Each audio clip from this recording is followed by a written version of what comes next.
हमारा झंडा इसलिए नहीं फहराता क्योंकि हवा चलती है। यह हर उस जवान की आखिरी सांस से फहराता है जो उसकी रक्षा में अपने प्राण न्योछावर कर देता है।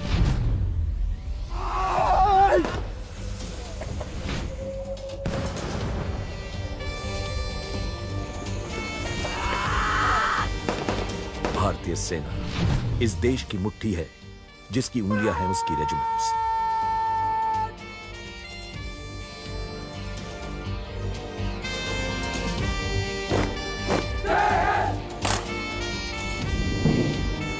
हर एक रेजिमेंट सेना परिवार का एक सदस्य है और उनकी जीवनी भी।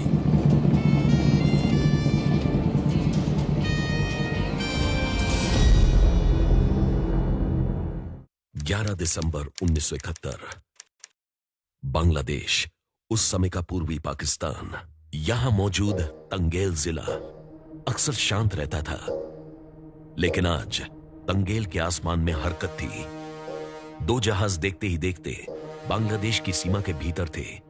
यकायक जहाज खुले और 700 सैनिक आसमान से कूदे और ढलते सूरज की रोशनी के साथ जमीन पर गायब हो गए। ये पैराट्रूपर्स उस दिन एक खास मिशन पर थे। पाकिस्तान से पूर्वी पाकिस्तान अपनी आजादी की लड़ाई लड़ रहा था और ये सैनिक उस दिन एक महत्वपूर्ण पड़ाव पर थे। बांग्लादेश के इस हिस्से में बहती थी जमुना नदी। उस पर बना पुंगली ब्रिज वह अकेला जरिया था जहां से पाकिस्तानी फौज ढाका पहुंच सकती थी। आसमान से जमीन और जमीन से पानी तक का सफर महज 4 घंटों में पूरा कर नदी पर मौजूद इस ब्रिज पर इन सैनिकों का कब्जा था। जब पाकिस्तानी सेना यहां पहुंची तो इतनी तादाद में यहां पहले से मौजूद इस सेना को देख वो सकपका गए। इस झटके से वो उबर पाते कि उन पर आक्रामक हमला हुआ और 200 से ज्यादा पाकिस्तानी सैनिक वहीं मारे गए। जीत का बिगुल बजते ही बाकी बची दुश्मन की सेना पीछे हट गई और भारतीय सेना के ये जवान ढाका को सुरक्षित रखने में कामयाब हुए। ये सैनिक थे पैराशूट रेजिमेंट के।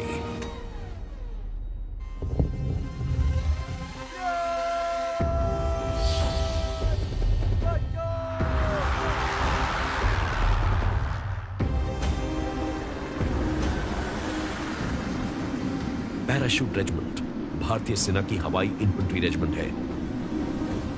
इसकी खासियत है कि इसमें शामिल होने वाला हर सैनिक अपनी मर्जी से मरून बेरेट पहनने के लिए खुद को काबिल बनाता है। उनका सपना होता है इस पंखनुमे बैज को पाना और ये विंग्स वाकई में देते हैं इनके हौसले को ऊंची उड़ान। अपने सीने पर इस बैज को देखने का सपना तो कई देखते हैं, पर इसे हासिल कुछ ही कर पाते हैं, क्योंकि एक पैराट्रूपर बन पाना कोई आसान काम नहीं। पैराशूट रेजिमेंट का इतिहास जो है वो स्वतंत्रता से पहले का है। 50 इंडिपेंडेंट पैरा ब्रिगेड एक ऐसी फॉर्मेशन है जो आज़ादी से पहले स्थापित हुई थी।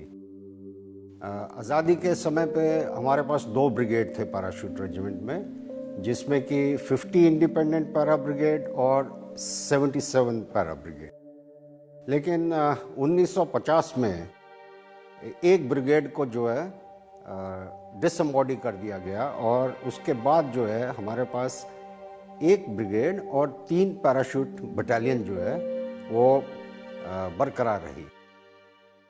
उसके बाद जो है 1952 में पैराशूट रेजिमेंट की स्थापना हुई स्वतंत्र भारत में, जिसके अधीन जो है 50 इंडिपेंडेंट पैरा ब्रिगेड के नीचे 3 पलटनों को लाया गया, 1 पैरा, 2 पैरा और 3 पैराशूट बटालियंस। उसके बाद जैसे जैसे आगे जो है ऑपरेशन बढ़ते रहे, हालात बदलते रहे, पैराशूट रेजिमेंट की जो है और बढ़ोतरी होती रही। हवाई दस्ते फौज के वो एक ऑर्गेनाइजेशन है, एक ग्रुप है जो काम पैदल रास्ते या पानी के रास्ते नहीं किए जाते, वो हवा के रास्ते करते हैं। उन दस्तों को हवाई इन्फेंट्री कहा जाता है, एयरबोर्न इन्फेंट्री कहा जाता है। इनका mode of travel is by aircrafts. दुश्मन के इलाके में लैंड करने के बाद वो नॉर्मल इन्फेंट्री या नॉर्मल स्पेशल फोर्सेस यूनिट्स बन जाती हैं और अपना काम पूरा करती हैं। उन्हें ले जाने का मीडियम एयरबॉर्न होता है, इसलिए उनका ट्रांसपोर्टेशन या बैटलफील्ड में जाने का तरीका उन्हें एयरबॉर्न फोर्सेस बनाता है। जनरल स्टूडेंट थे, एक जर्मन जनरल थे, उन्होंने जो एयरबॉर्न कंसेप्ट है, जो पूरा पैराट्रूपिंग का कंसेप्ट है, उन्होंने प्रोपोगेट किया था सबसे पहले ये। और थे तो स्टूडेंट, वो जनरल स्टूडेंट, लेकिन वो उनको कहा जाता है teacher of all German generals. और जैसे हम जानते हैं जर्मन जनरल्स जो हैं वो बहुत ही बेहतरीन होते हैं, बहुत ही अच्छे जनरल्स होते हैं और आज तक उनको स्टडी करते हैं। इसके साथ साथ जो जर्मन पैराट्रूपर्स थे, साथ में ब्रिटिश पैराट्रूपर्स और अमेरिकन पैराट्रूपर्स ने उनको कॉपी करा और बाकी फ्रेंच पैराट्रूपर्स भी माने जाते हैं। तो वहाँ से ये इवॉल्व हुआ। और अगर आप मेजर ऑपरेशन देखे जाएं तो पैराट्रूपर्स के वो नॉर्मंडी लैंडिंग्स थे और उसके बाद ऑपरेशन मार्केट गार्डन था। पैराशूट यूनिट भारतीय सेना की सबसे पुरानी हवाई टुकड़ियों में से एक है। अक्टूबर 1941 में सबसे पहले सेना में हवाई यूनिट खड़ी की गई थी, लेकिन इसमें शामिल हुए सिर्फ अंग्रेज। लेकिन जल्द ही इसमें गुरखा बटालियन के शातिर सैनिकों को शामिल किया गया और इस तरह बनी सबसे पहली 50th Indian parachute brigade. Second world war के शुरुआती समय में जर्मन पैराट्रूपर्स की शानदार सफलता के बाद इसका मिलिट्री जो थिंकर्स थे उनका ध्यान पैराट्रूपर्स की तरफ गया। और भारत में उस टाइम जो जनरल सेशल थे, हमारे कमांडर इन चीफ उस टाइम, तो उन्होंने ये आदेश दिया कि भारत में भी एक एयरबॉर्न ट्रूप्स का रेजिंग की जाए। तो उसको मद्देनजर रखते हुए 26 अक्टूबर 1941 को फर्स्ट पैरा ब्रिगेड की स्थापना की गई, जिसमें 3 पैरा यूनिट्स थी। और इमीडिएटली रेजिंग के बाद इनको एयरबॉर्न ऑपरेशन में काम करने का मौका मिला और उनको बहुत सफलता मिली। और 15 अप्रैल 1952 में पैराशूट रेजिमेंट को खड़ा किया गया। और पैराट्रूपर्स की महत्वता देखते हुए 1960 के दशक में 7 और यूनिट्स इस रेजिमेंट में शामिल की गई, जिनमें से 9 पैरा और 10 पैरा एक कमांडो के तौर पे खड़ी की गई। इन यूनिटों ने बढ़ चढ़कर हिस्सा लिया बर्मीज कैंपिंग, जहां पर ये एयरलैंड ऑपरेशंस और पैरा ऑपरेशंस के एयरबोर्न ऑपरेशंस के दौरान तो हिंदुस्तान का सबसे पहला और एयरबोर्न ऑपरेशन जो हुआ था वो हुआ था इन इम्फाल, जो एक बैटल है, बैटल ऑफ शंक्षक। ऐसा बैटल था जिसने अपना जो बर्मीज कैंपेन का पूरा जो माहौल था, जो बर्मीज कैंपेन का जो तरतीब था वो बदला है। सो ये airborne forces 153rd airborne battalion ने जंप किया और it landed in a place called Elephant Point. वहां से it move towards this areas in Burma and this operations ended up in finishing in Imphal area. So ये operations यहाँ तक जो airborne forces थी बिफोर प्री इंडिपेंडेंस में कराया गया था। 1946 में दूसरे विश्व युद्ध के खत्म होने पर इस रेजिमेंट को हालांकि तोड़ दिया गया, लेकिन इनके सैनिकों को एकजुट ही रखा गया और भारत पाकिस्तान के बंटवारे के बाद 14th Indian parachute brigade Pakistan चली गई और 50th इंडियन पैराशूट ब्रिगेड और 77th पैराशूट ब्रिगेड भारत का हिस्सा बनी। लेकिन एक खालिस पैराशूट रेजिमेंट का गठन आखिरकार 1952 में ही हुआ और इसके चलते पैराशूट रेजिमेंट आज भारतीय सेना की इन्फेंट्री रेजिमेंट्स की सबसे नई रेजिमेंट्स में से एक है। रेजिमेंट को भले ही कुछ दशकों में खड़ा किया गया, लेकिन इसके कारनामों की मिसाल लगातार दी जाती है। आज इनके नाम कई बैटल ऑनर्स और थिएटर ऑनर्स हैं। 13 अशोक चक्र, 11 महावीर चक्र, 7 परम विशिष्ट सेवा मेडल, 23 अति विशिष्ट सेवा मेडल, 21 कीर्ति चक्र, 63 वीर चक्र।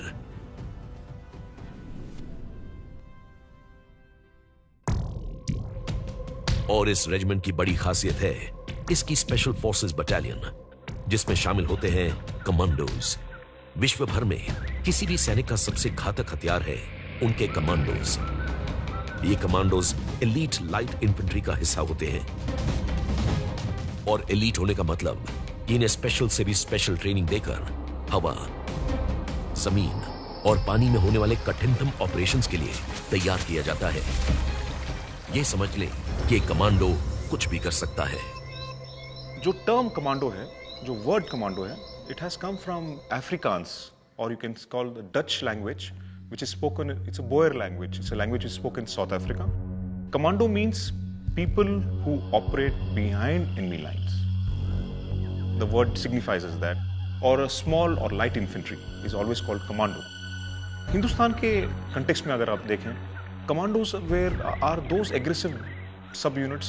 ये एक घातक इमदादी दस्ते हैं जो देश के जो भी टास्क होते हैं, जो मिलिट्री टास्क हैं, वो अक्रॉस द एलसी बोल लीजिए, अक्रॉस द बाउंड्री बोल लीजिए, बॉर्डर बोल लीजिए, वहां जाके अपना काम का अंजाम देते हैं। पैराशूट रेजिमेंट की ये बेहद खास यूनिट्स, जो कि पहले कमांडो यूनिट्स कहलाती थी, आज स्पेशल फोर्सेस यूनिट कहलाई जाती है। और इन कमांडोज के बैच पर लिखा जाता है पैरा। ये न सिर्फ शारीरिक तौर पर बेहद मजबूत है, बल्कि शायद दिमागी तौर पर उससे भी ज्यादा। उन्हें कार्य को किसी भी सूरत में खत्म करने का जिम्मा सौंपा जाता है, और ये ताकत और हिम्मत दोनों की ही मिसाल है।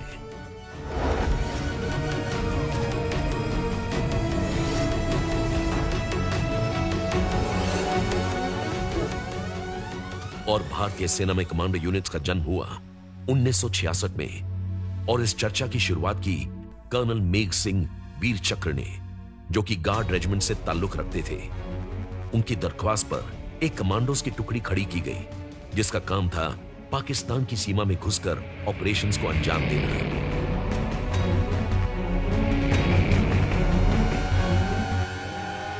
इस पहली टुकड़ी में शामिल हुए 2 राजपूत, 2 जाट और गार्ड यूनिट, और राजपुताना राइफल्स की यूनिट, और यह कहलाई मेघ फोर्स।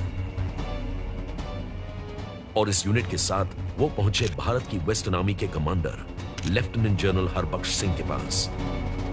1965 का वॉर चल ही रहा था, एंड उसमें ही walked up to general Harbaksh and he said, give me an opportunity to showcase my capabilities and let me raise this unit to its full fighting capabilities.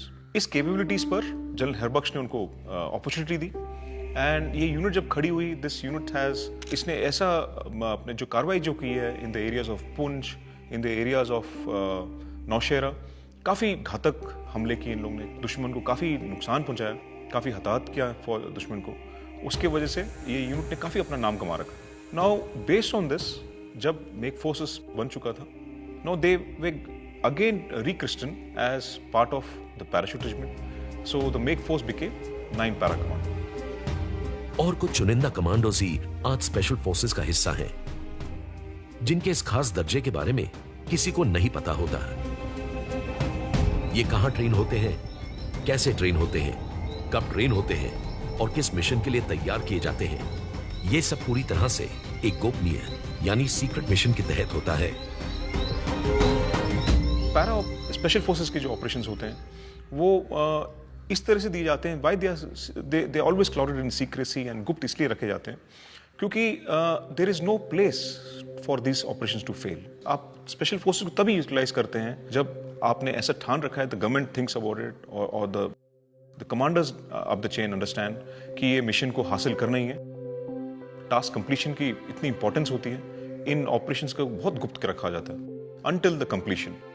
In fact कई ऑपरेशन जो special forces करती है, वो उनके सफलता पूर्वक कार्रवाई खत्म होने के बाद भी they kept a secret, because this are every special forces has its own method of operating. सबका अपना तरीका होता है हर एक ऑपरेशन को अंजाम देने का, हर एक कार्रवाई को अंजाम देने का। सो इसलिए इस सीक्रेसी रखी जाती है ताकि इस सेम ऑपरेशन जिस तरह से किया गया है, अगली बार भी उसी कॉन्सेप्ट से, उसी टैक्टिक से करा जाए। अगर इतिहास देखा जाए तो बड़ा सुनहरा इतिहास है। हर एक ऑपरेशन में जो है पैराशूट रेजिमेंट में ने कामयाबी पाई है, तो इसलिए हर एक का ये मन में रहता है कि हम पैराशूट रेजिमेंट ज्वाइन करें। और दूसरा मरून बेरेट, मरून बेरेट पहनने की एक अलग शान है, चुनौती वाला है, लेकिन इसमें जो है जो भी नुमाइंदा आता है उसको बड़ा गर्व होता है कि वो जो है मरून बेरेट पहन रहा है। तो इसलिए जो है काफ़ी लोग जो है वॉलंटियर फोर्स, हालांकि मुश्किल है, कठिनाई है, सिलेक्शन प्रोसीजर हमारे जो हैं काफ़ी सख्त हैं, लेकिन उसके बावजूद भी जो है वो पैराशूट रेजिमेंट ज्वाइन करना चाहते हैं। रेड डेविल्स कहलाने वाले ये कमांडोज खून के लाल सुर्ख रंग से पहचाने जाते हैं। खास मरून बेरेट पहनते हैं, जो दर्शाती है कि उनका खून का कतरा कतरा अब सिर्फ देश के लिए बना है। सेनानी करो प्रयाण भय, भवी इतिहास तुम्हारा है, ये नख्त अमा को बुझते हैं, सारा आकाश तुम्हारा है।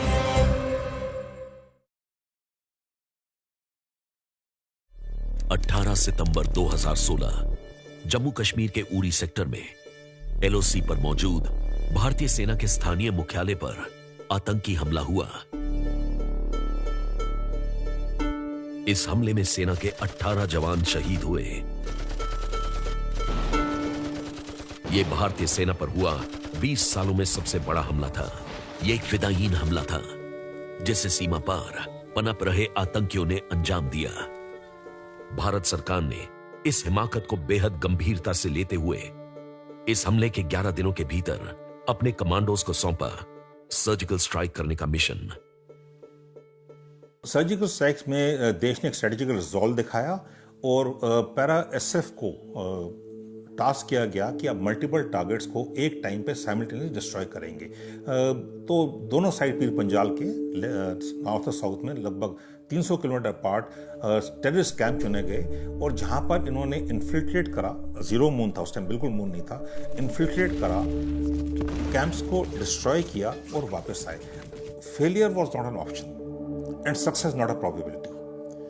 फेल हो नहीं सकते थे, क्योंकि फेल होते तो बहुत इंडिया का बहुत नुकसान होता और it could have led to a war. And इसलिए जो सक्सेस प्रोबेबिलिटी नहीं थी, क्योंकि जो लाइन ऑफ कंट्रोल है मोस्टली मतलब हेवली मैंड है, हेवली माइंड है, उसमें इन्फिल्ट्रेट करना, घुसपैठ करना, अंदर जाना, टेररिस्ट कैंप को ढूंढना, वहां पहुंचना, उसके बाद उसको डिस्ट्रॉय करने जो फायर खोलते हैं तो सबको पता लग जाता है कि आप वहां पर हैं। और वो जो पाकिस्तानी आर्मी जो डिप्लॉयड है वो उनके रूट सील कर देगी, उनको वापस नहीं आने देगी। अगर हमारा एक भी आदमी वहां कैप्चर हो जाता या रह जाता या इंजर हो जाता तो आप सोच सकते हैं उसका क्या होता। तो ये जो फ्लॉलेस ऑपरेशन किया जहां पर failure was not an option for them. और उस रात इस बेहद गोपनीय मिशन के तहत ये कमांडोज भारत की सीमा पार कर पाकिस्तान पहुंचे थे। आतंकवादियों और उनके ठिकानों को पूरी तरह से खत्म करके ये पूरी यूनिट सही सलामत वापस लौटी। पैरा एसएफ का एक जवान अपने आप में एक फौज के बराबर है और स्पेशल फोर्सेस में कमांडो बन पाना हर किसी के बूते की बात नहीं। मुश्किल ऑपरेशन था, क्योंकि ये जो है हमारे दुश्मन को भी इस चीज़ के बारे में थोड़ा मालूम था कि ऑपरेशन किया जाएगा। दूसरा, उग्रवाद के जो कैंप हैं, उग्रवादियों के जो कैंप हैं, वो इतने डिफाइंड नहीं हैं। कहीं पे जो है टेम्परेरी कैंप बनाते हैं और वो ऐसे इलाकों में हैं जहाँ पे दुश्मन की फ़ौज भी उनके तकरीबन नज़दीक है। और मल्टी टारगेट्स एक ही टाइम में अलग इलाके में साइमल्टेनियसली स्ट्राइक करना, ये एक बहुत बड़ी चुनौती थी। लेकिन इसमें जो है कामयाबी हासिल की, क्योंकि अच्छी ट्रेनिंग थी, अच्छी प्लानिंग हुई और पूरा जो है बिना किसी कैजुअल्टी के इस ऑपरेशन को कामयाबी से पैराशूट रेजिमेंट की पलटनों ने पूरा किया। ये तो ऐसी सर्जिकल स्ट्राइक थी जिससे जुड़ी कुछ जानकारी सरकार के माध्यम से सामने आई, वरना ऐसे कई गुप्त ऑपरेशंस हमारे स्पेशल यूनिट्स देश को महफूज रखने के लिए लगातार करती हैं, लेकिन उनसे जुड़ी जानकारी बेहद क्लासिफाइड यानी गोपनीय रहती है। 1965 की हाजी पीर सर्जिकल स्ट्राइक में भी कमांडोज का काम इतना दुरुस्त था कि ऑपरेशन कब शुरू और खत्म हुआ इसकी भनक किसी को नहीं पड़ी। पाकिस्तान ऑक्यूपाइड कश्मीर यानी पीओके में मौजूद हाजी पीर, जिसे 1965 की लड़ाई में पाकिस्तान के रजाकरों और सैनिकों का गढ़ माना जाता था, और यहां एक पैरा ने अपनी काबिलियत को साबित करते हुए कठिन परिस्थितियों में पहाड़ों पर चढ़कर दुश्मन के घर में घुसकर उस पर आक्रमण किया था। इस सर्जिकल स्ट्राइक को ऑपरेशन फौलाद का नाम दिया गया था। भारतीय सेना विश्व की सबसे बड़ी सेनाओं में से एक है और एक वॉलंटियर मिलिट्री फोर्स के लिहाज से सबसे ऊपर, और उसमें भी खास है ये पैराट्रूपर्स। देश के लिए दुश्मन को मारने, ये मैदान जंग में मिटने से कभी पीछे नहीं हटने वाली इस फौज के नाम आजादी के बाद आज 8 अशोक चक्र हैं।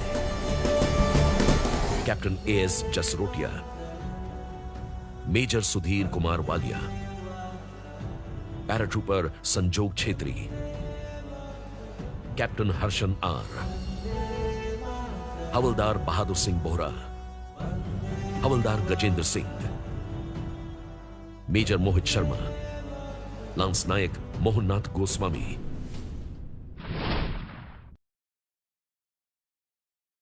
(1971) भारत पाकिस्तान की लड़ाई के बाद सीज फायर घोषित हो चुकी थी, लेकिन पाकिस्तानी फौज अब भी भारत के पश्चिमी हिस्से से बाहर नहीं गई थी।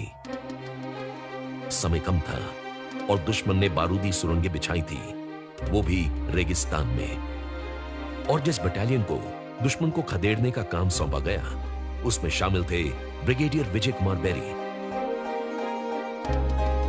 और उनकी बटालियन को इन्हें बाहर निकालने का टास्क सौंपा गया।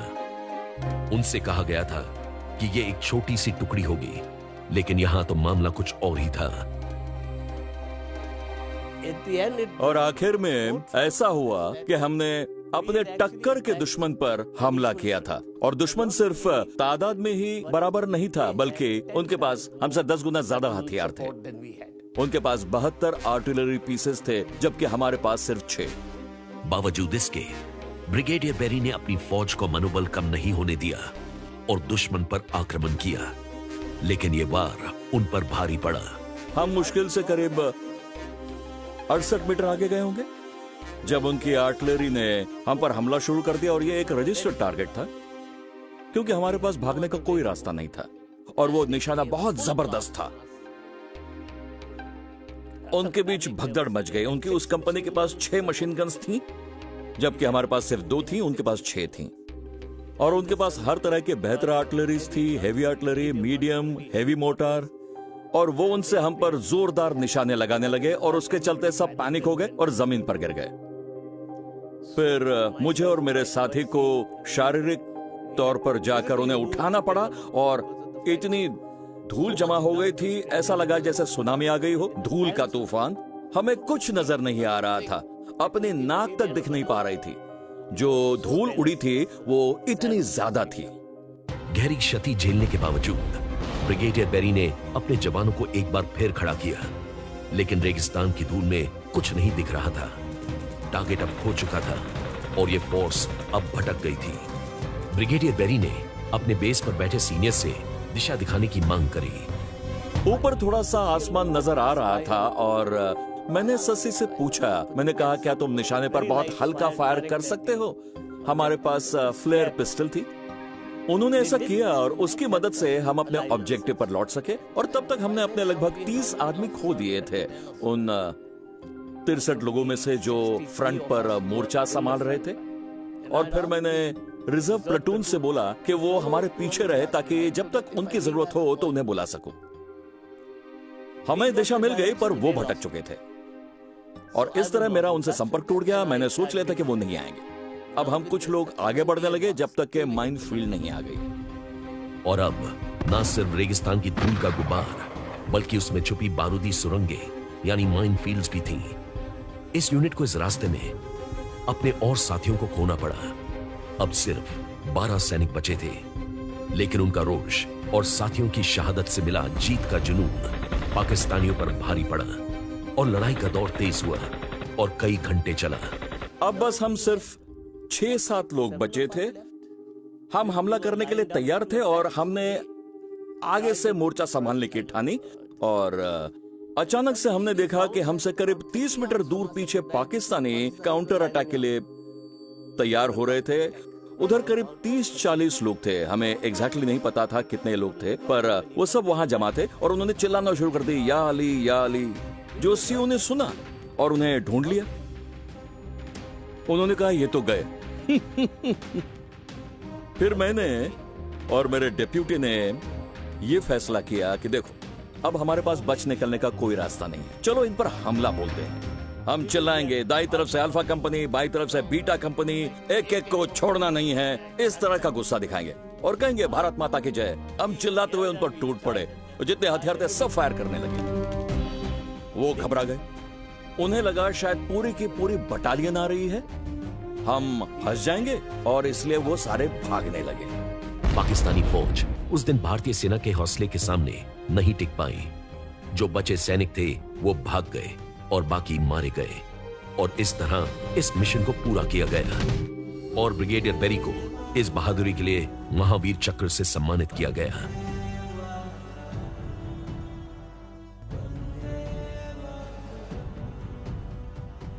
If I had a second life, I would do the same thing exactly. I would join this regiment of mine and I would stay with it. It has given me everything.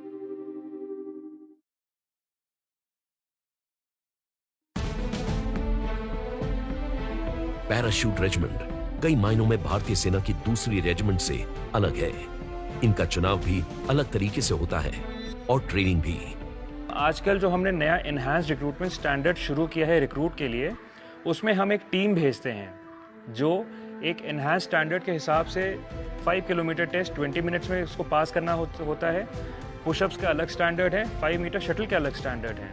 उसके हिसाब से हम recruit को select करते हैं और फिर वो हमारे पास यहाँ पे ट्रेनिंग के लिए आता है। ये हो गया डायरेक्ट एनरोलमेंट। और इसके बाद एक होता है पैरेलल इनटेक, जिसमें हम रिक्रूट कोई भी जवान जिसकी सर्विस 5 साल या 30 साल की उम्र हो, उसको हम वो वॉलंटियर फॉर्म भर के हमारे पास आ सकता है। सिमिलरली फॉर ऑफिसर्स अपना IMA में ट्रेनिंग खत्म करें, चाहे OTA में ट्रेनिंग खत्म करें, डायरेक्ट हमारे पास आ सकते हैं प्रोबेशन के लिए।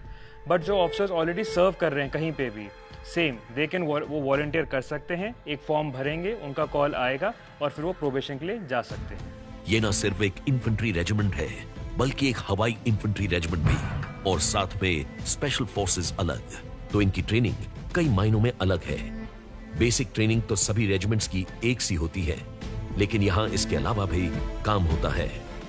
पास आउट होने के बाद हर रिक्रूट प्रोबेशन के लिए जाता है, जो 3 महीने का हमने शेड्यूल रखा है। नाउ दैट प्रोबेशन जो हो, सबसे इम्पॉर्टेंट चीज़ है एक रिक्रूट या चाहे कोई भी ऑफिसर हो उसकी ट्रेनिंग का। बिकॉज यही 3 महीने में हम उसको फिजिकल में टेस्ट करते हैं, उसकी मेंटल स्ट्रेंथ में टेस्ट करते हैं, जिसमें हम उसको कंपल्सरीली 1 महीना स्ट्रेस फेज में रखते हैं।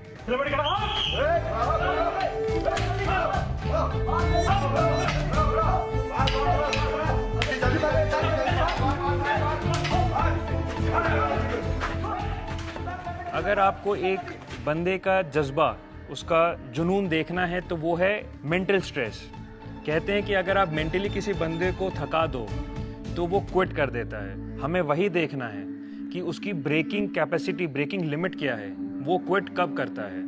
3 महीने खत्म होने के बाद if we find him to be suitable, अगर उसका मेंटल प्रेशर झेलने का भाव सही है, फिजिकल प्रेशर झेल सकता है, then we maroon him, after which जिसके बाद वो अपने पैराशूट जंप्स के लिए जाता है। हर किसी को 5 पैराशूट जंप्स करनी जरूरी है, जिसमें से 3 जंप्स दिन में होती हैं और 2 जंप्स रात में होती हैं। और इस कवायद के पूरे होने के बाद वो अपने विंग्स के काबिल बनता है और एक पैराट्रूपर कहलाता है। सुपर सोल्जर्स का दर्जा पैरा SF बटालियंस को ऐसे ही नहीं दिया गया। ये सुपर सोल्जर क्या कर सकता है, इसका अंदाजा आप बस कुछ इन्हीं बातों से लगा सकते हैं। 6 सैनिकों का एक छोटा सा समूह बिना पानी और खाने के दिनों हफ्तों दुश्मन की सीमा में छुपा रह सकता है। इन्हें सैटेलाइट फोन या गूगल मैप्स की जरूरत नहीं। ये आसमान के तारों की पोजीशन और एक छोटे से कंपास को पढ़कर अपनी दिशा तय करते हैं। इन्हें रेगिस्तान में उतारो या बर्फ पर, ये बिना पानी के कई किलोमीटर की दूरी चल सकते हैं। चूहे बिच्छू को पकाकर गुजारा कर सकते हैं और कटीली झाड़ियों को अपना बिस्तर बनाकर कहीं भी सो सकते हैं। इन्हें हर हालात में जीना और लड़ना आता है। बस जो नहीं आता है वो है हारना। और दुश्मन के कब्जे में क्या कुछ हो सकता है, उसे ही अपनी ट्रेनिंग के दौरान गुजरते हैं। ये ट्रेनिंग उन्हें इतना मजबूत बना देती है कि ये फिर कुछ भी झेल जाएंगे पर अपना मुंह नहीं खोलेंगे। दुनिया भर की सेनाओं में उनकी स्पेशल फोर्सेस का दर्जा सबसे ऊपर है। जिस आग में इन्हें झोंक कर तैयार किया जाता है, फिर ना ये दर्द महसूस करते हैं ना कोई दूसरा जज्बात। और ये सब जानने के बावजूद कई हजार सैनिक स्पेशल फोर्सेस में भर्ती होने का ख्वाब देखते हैं। कमांडोज बनने की ट्रेनिंग वही पूरी कर पाता है जिसमें गहरी सहन शक्ति, जुनून और कह सकते हैं एक अलग तरीके की सनक हो। कमांडो एक फील है, जो एक जज्बा है, जो बंदे को ये बताता है, दर्शाता है कि वो बंदा किसी भी टास्क के लिए, किसी भी मिशन के लिए अपनी जान भी दे सकता है। और कुछ भी हो जाए, हमें वो मिशन, जो टास्क मिला है, वो हमें करना ही करना है। कमांडो के फ्रेटर्निटी में फेलियर का कोई स्कोप नहीं है।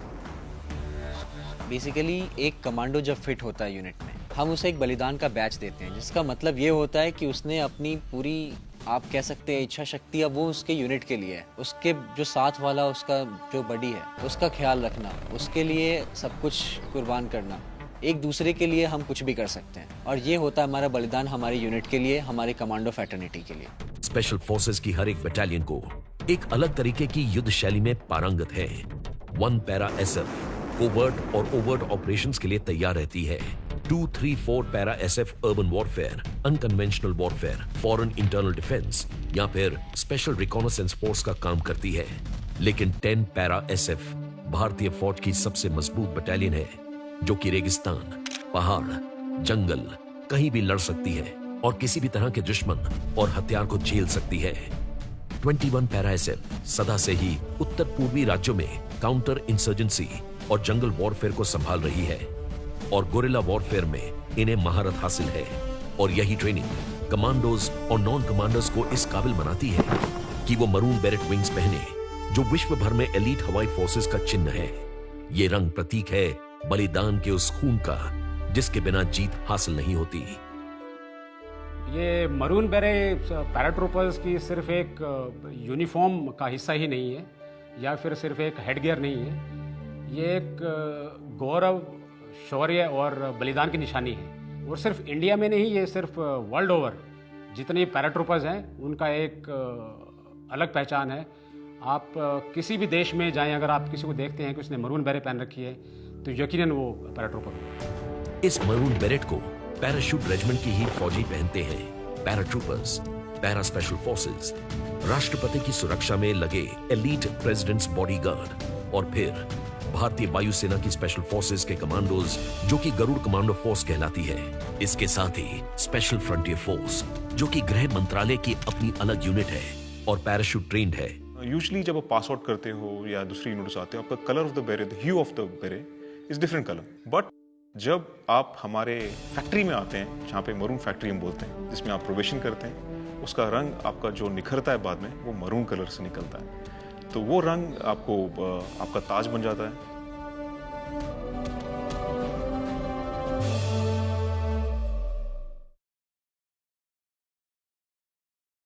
पैराशूट रेजिमेंट का रेजिमेंटल हेडक्वार्टर है कर्नाटका की राजधानी बेंगलुरु में। सेंटर में एक और ट्रेनिंग का शोर रगों में दौड़ता है, तो वहीं दूसरी तरफ महसूस होता है एक ठहराव, जहां आंखें जा टिकती हैं उन वीरों के नाम पर बनी इमारतों पर जिन्होंने मुल्क के लिए जान दे दी। सेंटर के उस्मान ब्लॉक में मौजूद नौशेरा के शेर की भी कहानी लाजवाब है। ब्रिगेडियर उस्मान आजाद भारत के पहले मिलिट्री कमांडर थे, जिनका अंतिम संस्कार पूरे राष्ट्रीय सम्मान के साथ हुआ था। भारत में यह सम्मान आज तक सिर्फ 3 वॉर हीरोज को मिला है, field marshal Sam Manekshaw, marshal of the air force Arjan Singh और ब्रिगेडियर उस्मान। और इस इज्जत अफजाई के वो हकदार बने 1947-48 में कश्मीर के लिए लड़ी गई पहली जंग में, जब पाकिस्तानी रजाकरों और कबीलियों को मिला पाकिस्तान की सेना का बढ़ावा और उन्होंने श्रीनगर और साथ ही कश्मीर के पूंछ, झांगर सेक्टरों में घुसपैठ शुरू की। पैरा ब्रिगेड को इन्हें खदेड़ने का मिशन सौंपा गया और इस काम की जिम्मेदारी सौंपी गई ब्रिगेडियर उस्मान और उनकी 50 पैराशूट ब्रिगेड को। लेकिन झांगर पहुंचने से पहले ब्रिगेडियर उस्मान को कश्मीर के नौशेरा को भी इन रजाकारों से छुड़ाना था। नौशेरा में बेहद कम नफरी होने के बावजूद भी वो पाकिस्तान की फौज पर भारी पड़ी। दुश्मन के 1000 सैनिक मारे गए और दूसरे 1000 घायल और कमजोर किए। इस ऑपरेशन में 32 भारतीय सैनिक शहीद हुए और करीब 100 घायल, लेकिन दुश्मनों की फौज ने भारी नुकसान झेला। Mohammad Usman was one of the youngest brigadiers in his time, and he was, as the commander para brigade, had resolved, उन्होंने अपने आप पर ऐसा एक चुनौती ले रखी थी कि जब तक मैं दुश्मन को इस देश से नहीं खदेड़ता, मैं चारपाई पे नहीं सोऊंगा। तो ऐसा रिजॉल्व था उनका।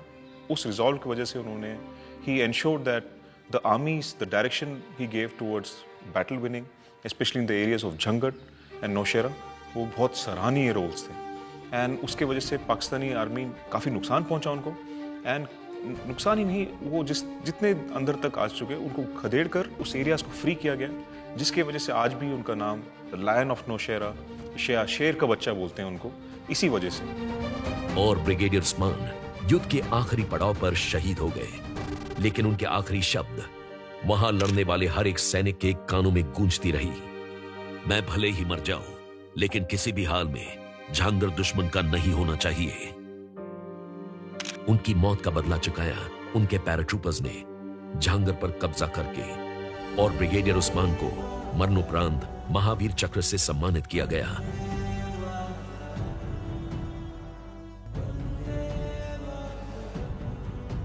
उनको अभी तक नौशेरा का शेर कहा जाता है।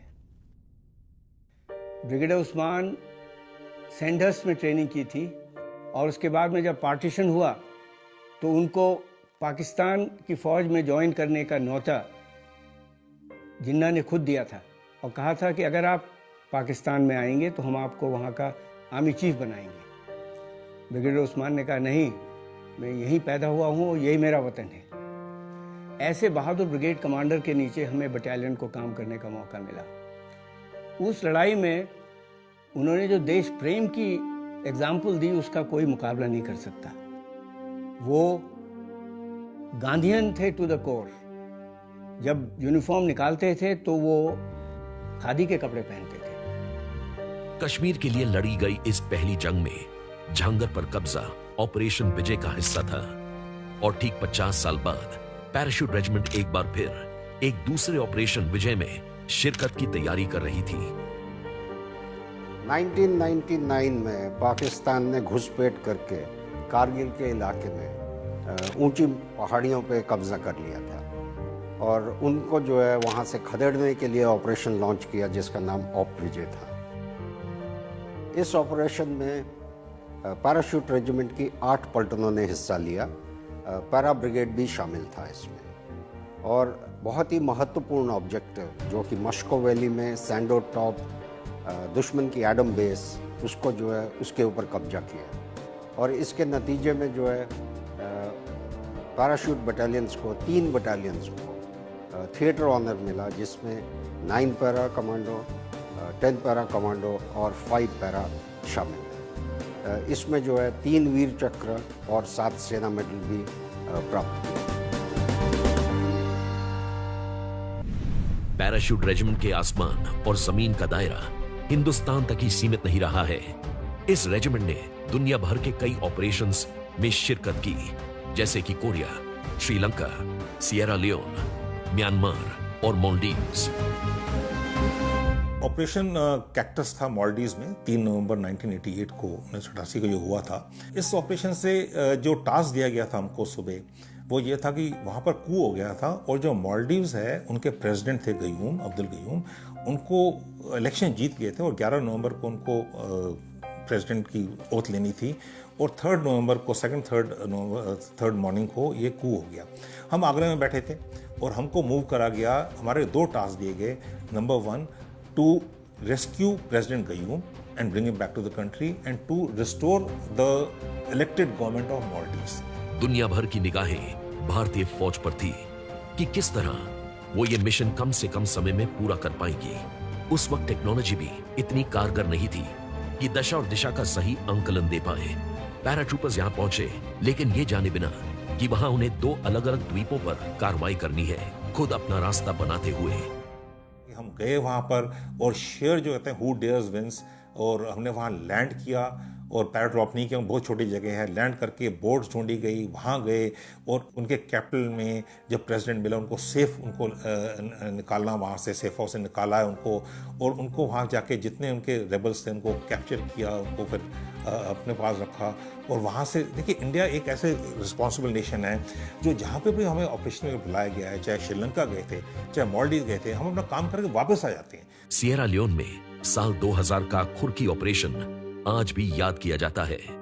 223 गोरखा सैनिकों और 11 मिलिट्री ऑब्जर्वर्स को रिबेल फोर्सेस ने अपने कब्जे में ले लिया। तमाम कोशिशों के बावजूद जब बातचीत के बीच सभी रास्ते बंद हो गए, तो सिर्फ मिलिट्री एक्शन ही एकमात्र विकल्प बचा।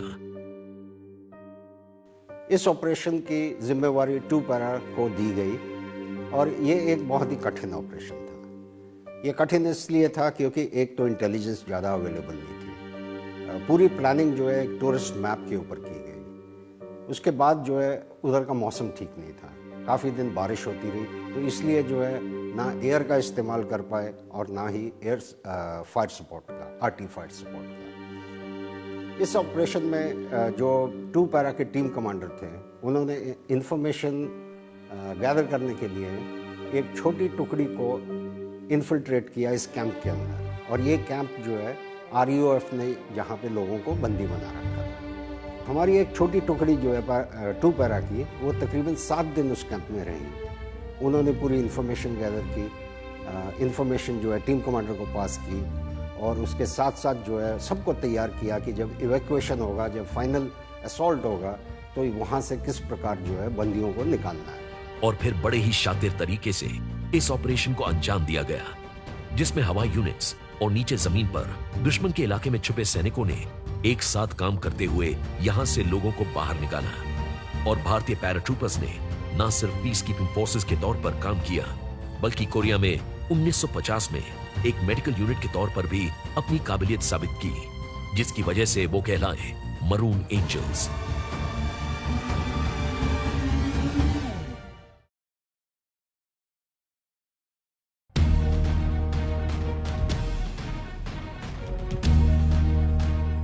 मरून बेरेट पहनने वालों का कमाल मैदान जंग तक ही सीमित नहीं है। पैराशूट रेजिमेंट के सैनिक के और भी कई शौक रखते हैं, लेकिन उन्हें पूरा करते हैं मिशन के तौर पर ही। खेल के मैदान में नामुमकिन को मुमकिन बनाया पैराशूट रेजिमेंट के honorary lieutenant colonel MS Dhoni ने 2011 में क्रिकेट वर्ल्ड कप को जीतकर। वो बड़े फख्र से कहते हैं कि उनकी जिंदगी की सबसे बड़ी कामयाबी क्रिकेट वर्ल्ड कप नहीं, बल्कि पैराट्रूपर का वो खिताब है जो उन्होंने बाकायदा ट्रेनिंग पूरी करके पाया। आसमान से कूदना और आसमान की बुलंदियों तक पहुंचना, माउंटेनियरिंग भी इनकी खासियत रही है। इन्होंने अपनी ट्रेनिंग को बखूबी अपने खेल में शामिल किया और कठिन से कठिन एक्सपीडिशंस में ये शामिल हुए हैं। माउंट एवरेस्ट पर चढ़ने वाले पहले भारतीय पैराशूट रेजिमेंट के कैप्टन अवतार सिंह चीमा थे, जिन्होंने 1965 में यह कामयाबी दर्ज की। कैप्टन चीमा को भारत सरकार ने अर्जुन अवार्ड और पद्मश्री दोनों से ही सम्मानित किया। नामुमकिन को मुमकिन बनाने वालों की फेहरिस्त में नाम कर्नल JK बजाज का भी है, जो कि साउथ पोल पर पहुंचने वाले पहले भारतीय थे, और वो भी पैराशूट रेजिमेंट का हिस्सा थे। ना सिर्फ वो पहुंचे अंटार्कटिका, बल्कि इतने कम तापमान में 50 दिनों के भीतर 1200 किलोमीटर स्की करने वाले 11 सदस्यीय इंटरनेशनल एक्सपीडिशन का भी वो हिस्सा बने। आसमान की ऊंचाइयों से समंदर की गहराइयों तक का रास्ता तय करना, अपनी परछाई से भी छुपकर जीना, ना मौत से डर, ना दर्द का एहसास। आखिर किस जज्बे, किस जुनून के लिए जीते हैं ये खास सैनिक? गुरूर है सेना, जुनून है देश, और जज्बा है बलिदान। पैराशूट रेजिमेंट के चिन्ह में बसा है उनका सार, शत्रुजीत, बेबाक, बेफिक्र और बहादुर। शत्रु पर विजय पाने वाला वो राजा जो अपने घोड़े ग्वालियर पर सवार हो आकाश, पाताल और पृथ्वी पर राज किया करता था।